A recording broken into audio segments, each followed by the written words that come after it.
Hello everybody. आज मैं लेकर आया हूँ क्लास 12 के स्टूडेंट्स के लिए उनकी इंग्लिश टेक्स्ट बुक से चैप्टर लास्ट स्प्रिंग का फर्स्ट पार्ट। इस इंटरेस्टिंग चैप्टर को पढ़ने से पहले डियर स्टूडेंट्स, आप इस चैनल को सब्सक्राइब कर लीजिए, बेल आइकॉन भी प्रेस कर लीजिए ताकि आगे के नोटिफिकेशंस आपको टाइमली प्राप्त हो सके। अनीस जंग का बड़ी ही खूबसूरत कहानियों का एक संग्रह, स्टोरीज ऑफ स्टॉलन चाइल्डहुड, उसी से लिया हुआ ये द लॉस्ट स्प्रिंग कहानी है गरीब परिवारों की स्थिति की। ये कहानी हमें बताती है कि कैसे गरीब परिवारों के बच्चों का बचपन खत्म हो जाता है, उन पर दबाव बन जाता है, उनकी आर्थिक स्थिति कमजोर होने से परिवार के सर्वाइवल का हिस्सा बनने के लिए बच्चे समझ ही नहीं पाते हैं कि कब उनका बचपन खत्म हो जाता है। आज हम और आप बैठकर ये बात कर सकते हैं कि हमने बचपन में ये किया है, वो किया है, हमारी बचपन की यादों को शेयर कर सकते हैं, लेकिन हम अनुमान लगा सकते हैं कि ऐसे गरीब बच्चों के बचपन के बारे में वो बच्चे क्या बताएंगे। उन्हें तो यही नहीं पता कि बचपन में होता क्या है। उन्होंने बचपन में जो हमने किया है, खेलना कूदना, स्कूल जाना, ये सब कुछ नहीं किया। वो सिर्फ अपने परिवार की आर्थिक स्थिति को सुधारने के लिए उनके सर्वाइवल का हिस्सा बन जाते हैं। सुबह होते ही वह कमाई करने लग जाते हैं। यूं कहें कि गरीब परिवारों के बच्चे सिर्फ उनके परिवार के कमाऊ पूत होते हैं। वो न बच्चे होते हैं न छोटे होते हैं। वो कब बड़े हो जाते हैं उन्हें पता ही नहीं चलता। उनके पूरे जीवन काल से बचपन वाला पड़ाव हमेशा अनदेखा अनछुआ सा रह जाता है। यहाँ ये बच्चे स्कूल जाने का अवसर ही नहीं पाते अपने जीवन में। बस कुछ मिलता है तो इनको दबाव कि अपने परिवार के लिए, अपने जीवन को सरवाइव करने के लिए ये लेबर करें, मेहनत मजदूरी करें। यहाँ लेखिका ने अपने फर्स्ट पार्ट में रैग पिकर्स के जीवन पर ऐसा प्रकाश डाला है कि रैग पिकिंग करने वाले, कचरा बीनने वाले बच्चे अपना जीवन कैसे जीते हैं, कैसे सरवाइव होते हैं ये रैग पिकर्स।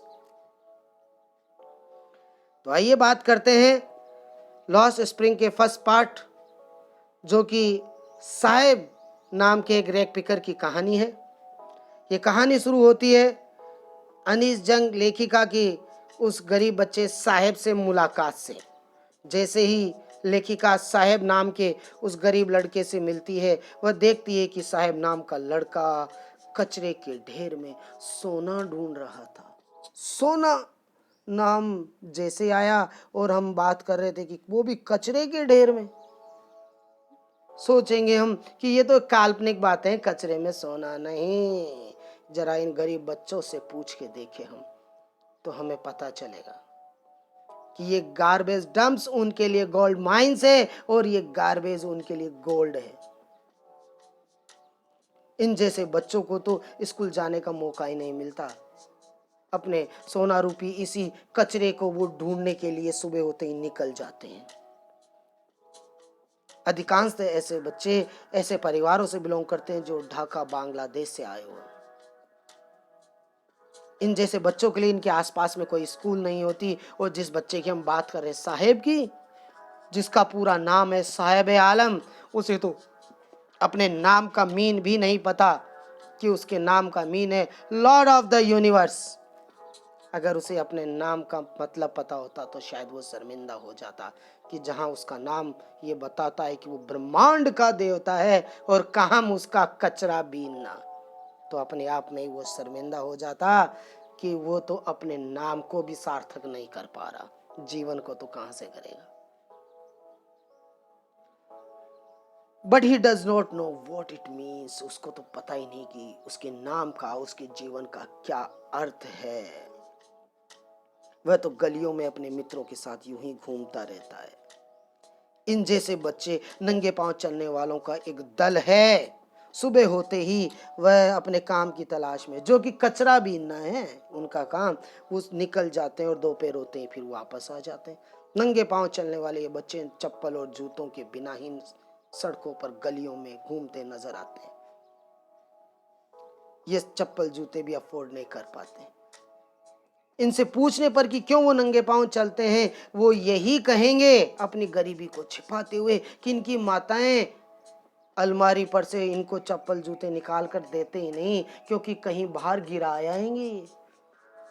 ये तो हम और आप समझ सकते हैं कि जिनके घर के अंदर अलमारी नहीं होगी तो उसके ऊपर वो कहां से चप्पल जूते रखेंगे। अरे घर ही इनके ऐसे होते हैं जहां ये जीवन जी ले वही बहुत है, ऐसे प्रॉपर्टीज की तो बात की बात। ऐसे में ये अपना जीवन कैसे जीते हम अनुमान लगा सकते हैं। और साहेब भी ऐसे बहुत से बच्चों में से एक जो नंगे पांव सड़कों पर घूमता देखा जा सकता था।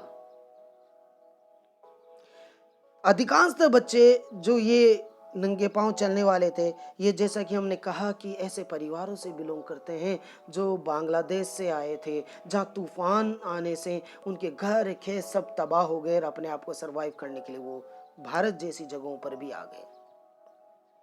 यहाँ उनसे जानकारी लेते लेते लेखिका पहुंची सीमापुरी नामक एक जगह पर, जहां ऐसे बच्चों का परिवार रह रहा था।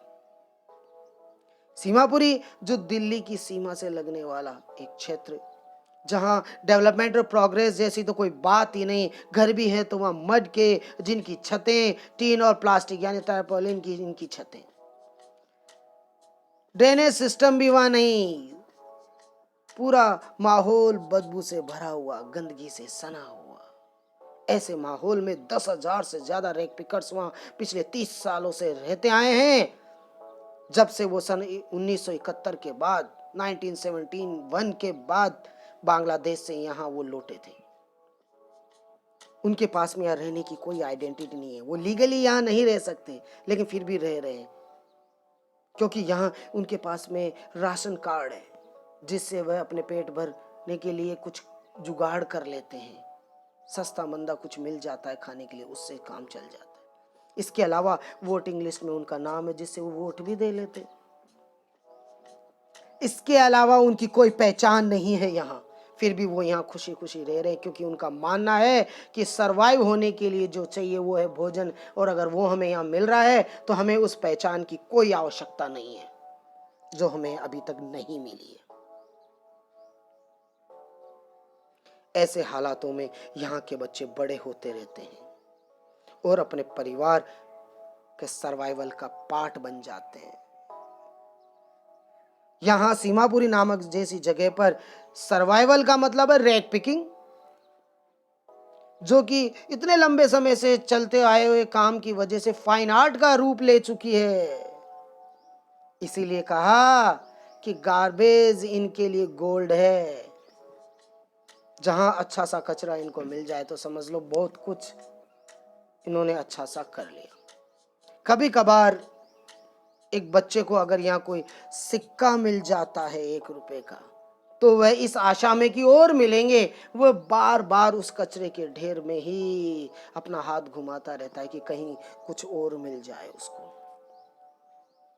ये कचरा उनके लिए आश्चर्यों से भरी हुई दुनिया है, वहीं बड़ों के लिए ये कचरा एक सर्वाइवल है कि आज कचरा मिल गया तो आज का जुगाड़ हो गया। ऐसे हालात जब लेखिका को पता चले तो वो काफी दुखी हुई। तभी एक दिन वह फिर से साहेब को देखती है और उस सुबह साहेब एक क्लब हाउस के बाहर खड़ा हुआ वहां अंदर चल रहे एक टेनिस का मैच देख रहा होता है। 2 नवयुवक सफेद यूनिफॉर्म में अंदर टेनिस खेल रहे होते हैं। साहेब ने भी उस दिन जूते पहन रखे थे, टेनिस शूज। हालांकि ये जूते इसने खरीदे नहीं थे, ये जूते वो थे जो किसी रिच बॉय ने उसमें एक छेद हो जाने की वजह से बाहर फेंक दिए थे। लेकिन साहेब जैसे बच्चे के लिए तो ये छेद वाले जूते भी ड्रीम कम ट्रू, सपना सच होने जैसे थे।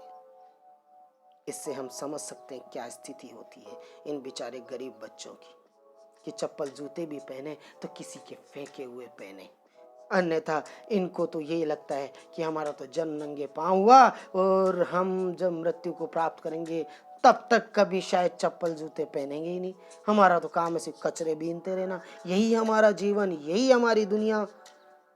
तो कैसे हम इनके बचपन की बात कर सकते हैं।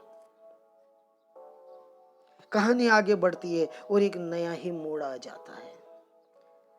लेखिका ने देखा कि साहब अब एक टी स्टॉल पर काम करता है, जहां उसे अब 800 रुपीज मिलते हैं और दिन भर का भोजन। ऐसे लगता है लाइफ सेट हो गई अब इसकी, 800 रुपए भी मिल रहे हैं और 2 वक्त का पूरा खाना भी मिल रहा है। लेकिन ये हमें लग रहा है, जब साहब को लेखिका ने देखा तो कुछ और ही देखा। साहब अपने चेहरे का वो केयर फ्री लुक खो चुका था, उसके हाथ में अब चाय की केतली थी, द टी स्टील कैनिस्टर, जो उसे अपने उस प्लास्टिक बैग से ज्यादा भारी लग रही थी, जो बैग वह अपने कंधों पर लाद के कचरा बीनने के लिए निकलता था। वो बैग इसका खुद का था, अपनी इच्छाओं का उस समय मालिक था ये, कचरा बीनने के लिए अपनी इच्छा से निकल जाता था। और आज ये जिस कैनिस्टर को, जिस केतली को लेकर घूम रहा है, ये केतली साहब की नहीं बल्कि उस चाय की दुकान वाले की है। साहब अब अपना खुद का मालिक नहीं रहा। So now students, you have understood well how the rag picker's life is so pitiable, कि कैसे इन दयनीय स्थिति में जीने वाले बच्चों को अपना बचपन खोना पड़ जाता है। हम लोगों ने अपना जीवन अच्छे से जिया है, बचपन का आनंद लिया है, लेकिन जब ऐसे बच्चों की बात करते हैं तो सिर्फ ये जीते हैं, लेकिन बचपन इनकी लाइफ में होता ही नहीं, जो सबसे खूबसूरत समय कहा जाता है।